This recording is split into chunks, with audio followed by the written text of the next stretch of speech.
You are beautiful. Varun कुछ देर तक उसकी तरफ ऐसे ही देखता है। इस दौरान उसने गाड़ी को रोक रखा था क्योंकि वो आपस में फाइट करने लगे थे। उसका यूं उसे एकटक तकना कियारा को अच्छा नहीं लग रहा था। ऐसा पहली बार था जब वो उसे इतने प्यार से देख रहा था। शायद उसके चेहरे पर गुस्से की वजह से जो इमोशंस उसे नजर आ रहे थे वो कमाल के थे, और यही वजह थी कि वो बेहद खूबसूरत लग रही थी। वो उसे यूं ही कुछ देर और देखता है। इस बार कियारा को गुस्सा आ गया। यूं मुझे घूरते ही रहोगे या फिर आगे भी चलोगे? वैसे चश्मिश तो हो तुम, लेकिन खूबसूरत भी। तुम ना, अगर मैं यहाँ अकेली नहीं होती ना तो मैं तुम्हें कूट देती। मुझे गुस्सा आ रहा है, मैं क्या करूं? वो गुस्से में अपने दांतों को पीसते हुए कहती है। इस दौरान उसने अपने सर को भी पकड़ लिया। अगर इतना ही गुस्सा आ रहा है तो फिर तुम मेरे साथ क्यों आई? मेरी मती मारी गई थी जो तुम्हारे साथ आ गई थी। कसम से मुझे किसी दिन बुक लिखने का मौका मिला और मुझे अपनी सबसे वर्स्ट जर्नी का जिक्र करने का मौका मिला तो फिर मैं इसी जर्नी को डिस्क्राइब करूंगी। पूरे रास्ते मुझे चश्मिश बोलकर परेशान करना, और अब ये सब। उफ! उसने मुंह फुलाते हुए कहा। ओ हेलो, अपने आप को हूर की परी भी ना समझो। मैंने थोड़ी सी तारीफ क्या कर दी, हवा में उड़ने लगी तुम तो। मैं क्यों उड़ूंगी भला? जल्दी से अब यहाँ से चलना है या नहीं? मुझे कसम से गुस्सा आ रहा है। उसने गुस्से में कहा। मेरे साथ अच्छे से बात करो वरना मैं नहीं चलने वाला। वरुण ने गाड़ी को अब भी रोक रखा था। हाँ जी जनाब, चलिए और मुझे माफ कीजिए, मेरी गलती हो गई। अब तो चलो, उसने हाथ जोड़कर कहा। अच्छा ठीक है मोहतरमा, अगर आप कहती हैं तो मैं चलता हूँ। उसने गाड़ी को स्टार्ट किया और चल पड़ा। उसने इस बार गाड़ी की रफ्तार को और बढ़ा दिया। बाहर अब आसमानी बिजलियां जोर की कड़कने लगी थी। मौसम काफी बिगड़ चुका था और बारिश किसी भी पल तेज हो सकती थी। ऐसे में वरुण ने कार की रफ्तार को इस बार बढ़ा दिया था। अगली कुछ देर तक उन दोनों के बीच बात नहीं हुई। वो दोनों ही चुप थे। वैसे सॉरी, मैंने तुम्हारे साथ इस तरह से मिसबिहेव किया। मैं बिल्कुल भी लड़ना नहीं चाहता था, लेकिन जब तुम मेरे कैरेक्टर पर सवाल उठाती हो तो गुस्सा आता है। वरुण ने धीमे से कहा। कियारा हल्की सी मुस्कुराई और बोली, इट्स ओके, मुझे भी तुमसे इस तरह से बात नहीं करनी चाहिए थी। But you should give respect to the girls. देता तो हूँ रिस्पेक्ट, बट कुछ अपवाद ऐसी होती हैं जिन्हें सिर्फ मुझ में कमियां ही नजर आती हैं। मैं इतना भी बुरा नहीं हूँ जो तुम मुझे कुछ भी बोल देती हो। ऐसे में फिर मैं चाहे जितनी कोशिश कर लूं अच्छे से बिहेव करने की, कोई मतलब ही नहीं रहता है। मैंने कब तुम्हें बुरा कहा? उसने फिर से उसे घूरते हुए कहा। अच्छा, तो फिर उस पल मेरी बुराई तू नहीं कर रही थी, बल्कि कोई चुड़ैल कर रही थी जो तेरे अंदर घुस गई थी। वरुण, तुम जैसे चाहो बात कर लो, चाहे तो लड़ाई कर लो, मगर ये सब मत बोलो। मुझे बचपन से इन सब का फोबिया है। उसने दुखी होकर कहा। ये अब आई ना लाइन पर, अब इसके खूब मजे लूंगा मैं। बड़ी बनती थी ना, अब तू रुक। वो मन ही मन बुदबुदाता है। क्या बक रहे हो तुम? तुम्हारे दिमाग में कुछ चल तो नहीं रहा है ना? नहीं, मेरे दिमाग में तो कुछ नहीं चल रहा है। बस मैं तो ये बताने वाला था कि। क्या बताने वाले थे तुम? यही कि आगे एक छोटा सा टाउन है। टाउन में घुसने से पहले एक ब्रिज है जो रेलवे लाइन के ऊपर से निकाला गया है। तो क्या?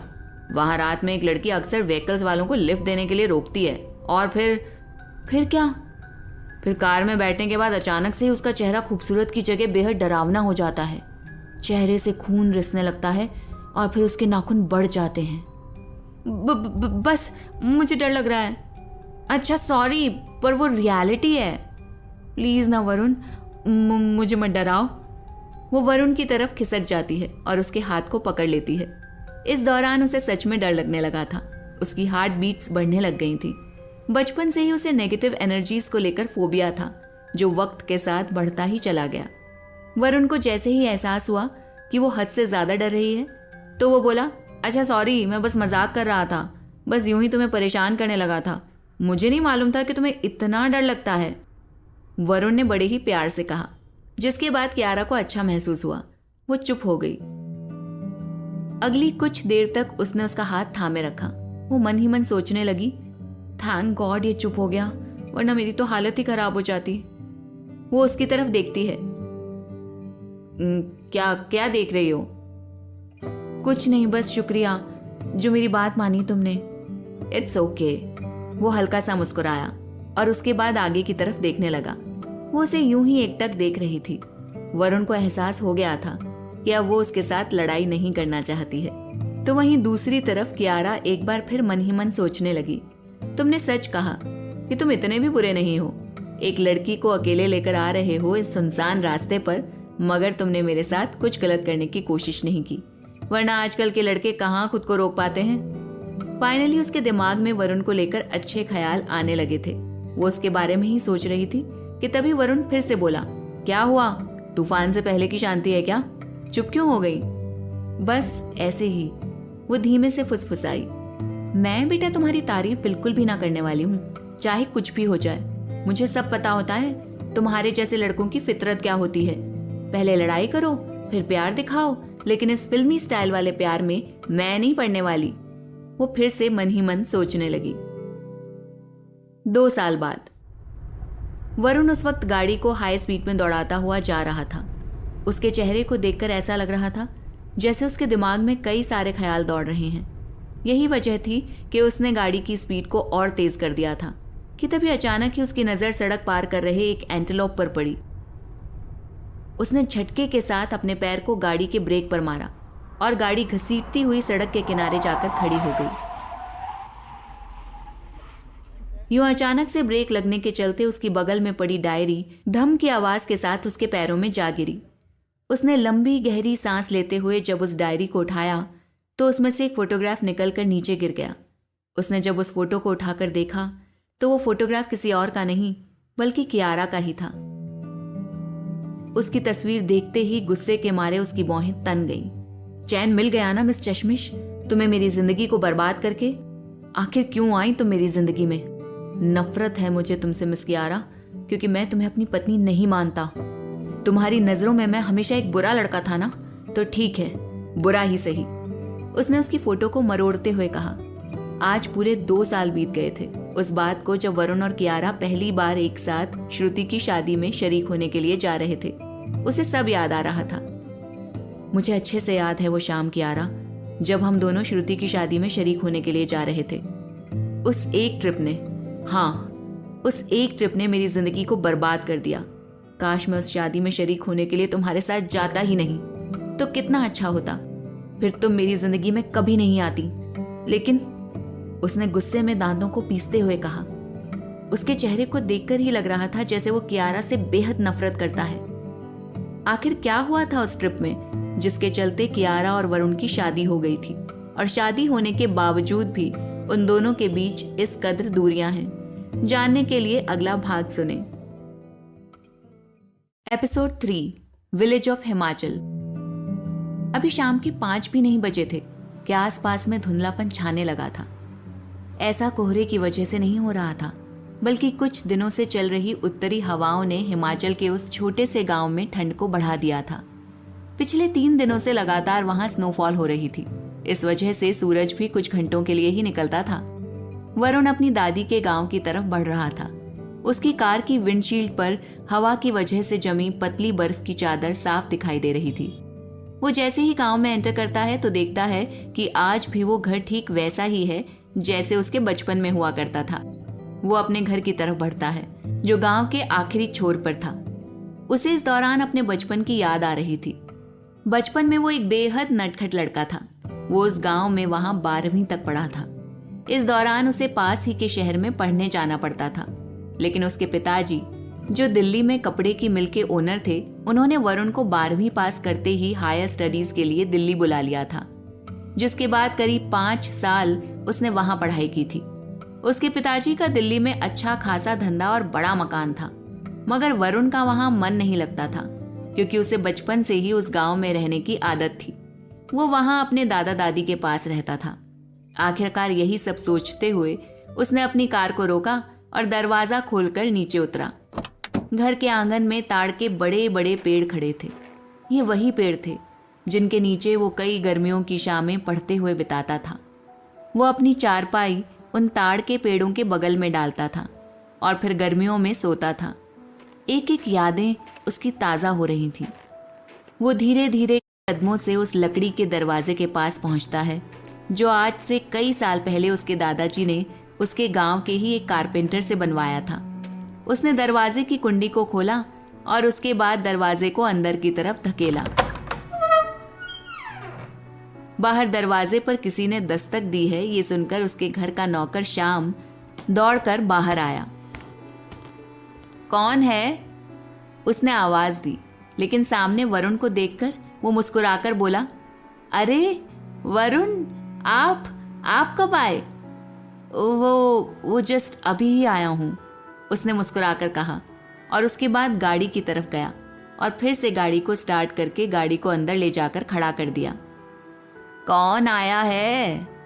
उसकी दादी माँ घर से बाहर आकर बोली। तभी अचानक वरुण पर जैसे ही उनकी नजर पड़ी, वो मुस्कुराकर बोली, अरे गोलू, तुम कैसे हो बेटा? मैं ठीक हूँ दादी, हाउ आर यू? वो मुस्कुराकर उनके पास गया और उसके बाद उन्हें अपने गले से लगा लिया।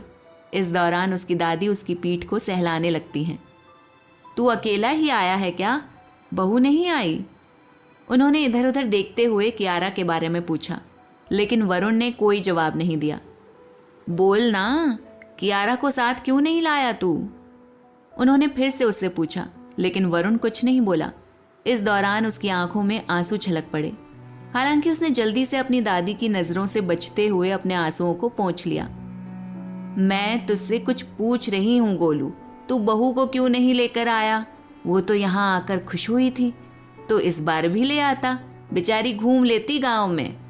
मैंने किसी को साथ लाने का ठेका नहीं ले रखा है दादी माँ, जिसे आना हो वो खुद भी आ सकता है, उसने गुस्से में कहा और उसके बाद वो घर के अंदर जाने लगा। तुमने फिर से उससे लड़ाई कर ली ना? तुम दोनों भी ना बच्चों की तरह आपस में लड़ते हो। आज तुम दोनों की शादी को हुए करीब 2 साल हो गए हैं, मगर फिर भी तुम दोनों की लड़ाई कभी नहीं रुकती। उसकी दादी भी उसके साथ साथ जल्दी जल्दी घर के अंदर जाती हैं। वो पीछे की तरफ देखते हुए बोला, क्या कहा आपने? शादी? कैसी शादी दादी माँ? उसने गुस्से में कहा और अपने रूम का दरवाज़ा खोला। ये वही रूम था जिसमें वो पहले रहा करता था।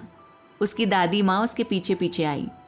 उन्होंने उसके हाथ को पकड़ा और कहा, देख वरुण, मेरी तरफ देख।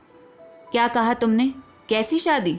तू जानता भी है शादी वो पवित्र बंधन है बेटा, जिसमें अगर कोई 2 इंसान बंध जाते हैं तो फिर वो उसे जिंदगी भर निभाते हैं। तू कैसी बातें कर रहा है? अब तू 27 बरस का हो गया है, फिर भी इतना बचपना। ये सब ठीक नहीं है बेटा।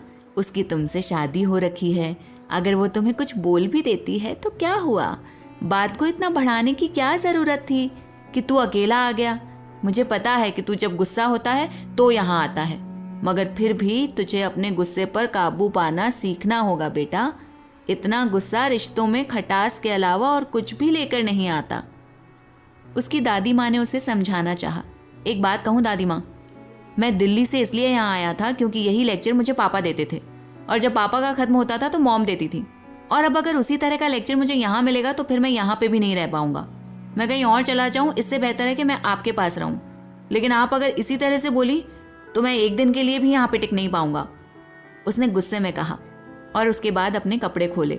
वो चेंज कर लेना चाहता था। मतलब तुम क्या कहना चाहते हो? तुम क्या अब यहाँ पर रहने वाले हो? अगर आपके पोते के लिए यहाँ रहने के लिए जगह है तो क्यों नहीं, उसने झुंझलाते हुए कहा। तू पगला गया है क्या? तुम्हें रखने के लिए मैंने कब मना किया है?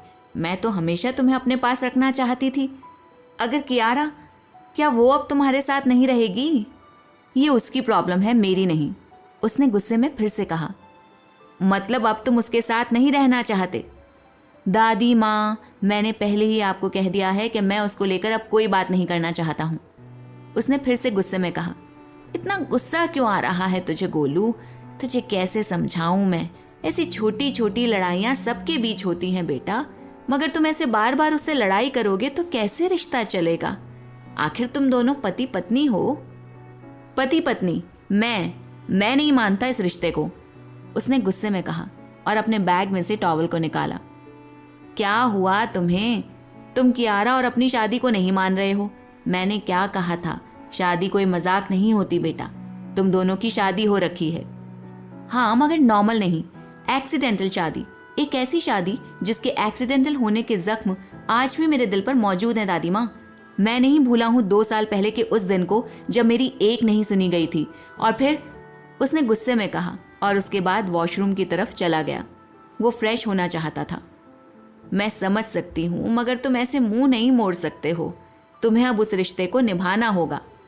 दादी, मैंने आपको पहले ही कह दिया है, अगर आप भी मुझे मॉम डैड की तरह परेशान करोगे तो फिर मैं आज ही और इसी वक्त यहाँ से निकल जाऊँगा।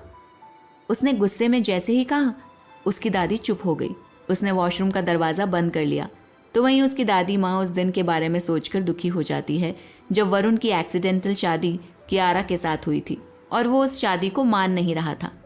आखिर कियारा और वरुण की शादी एक्सीडेंटल कैसे थी? क्या हुआ था 2 साल पहले वरुण के साथ? जानने के लिए कहानी का अगला भाग सुने।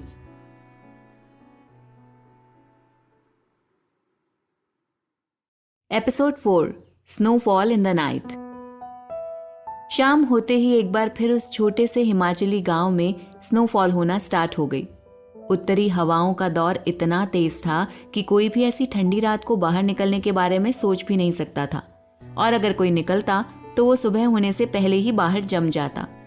वरुण, जिसकी शाम को यहाँ पहुंचने के बाद अपनी दादी माँ से लड़ाई हो गई थी, वो अब काफी उदास नजर आ रहा था।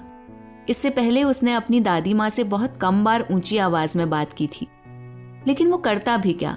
उसके लिए अब कियारा का नाम सुनना भी बर्दाश्त के बाहर था। वो उसे अपनी जिंदगी का हिस्सा नहीं बने रहने देना चाहता था। उसे नींद नहीं आ रही थी। ऐसे में वो अभी तक अपने बिस्तर पर नहीं लेटा था। वो खिड़की के पास खड़ा बाहर का नजारा देख रहा था। उसकी आंखों में नींद दूर दूर तक नहीं थी। यही वजह थी कि अब उसने डायरी लिखने के बारे में सोचा। उसने जब उस डायरी को ओपन किया तो उसे उसमें कियारा की वही फोटो नजर आई। पहले तो उसे उसकी फोटो देखकर एक बार फिर गुस्सा आ गया था, मगर उसके बाद उसकी नजरें उसके चेहरे पर टिक गईं। वो दिखने में खूबसूरत थी। उस तस्वीर में भी उसने अपनी आंखों पर चश्मा लगा रखा था। मिस चश्मिश, मेरी जिंदगी में तू आई ही क्यों? जब से आई है ना, तब से एक ग्रहण बनकर पीछे पड़ी हुई है। मेरा सुकून, मेरा चैन सब लूट लिया तूने। ढंग से भूख तक नहीं लगती मुझे, ना नींद आती है। बस लाइफ को बर्बाद कर दिया है तूने।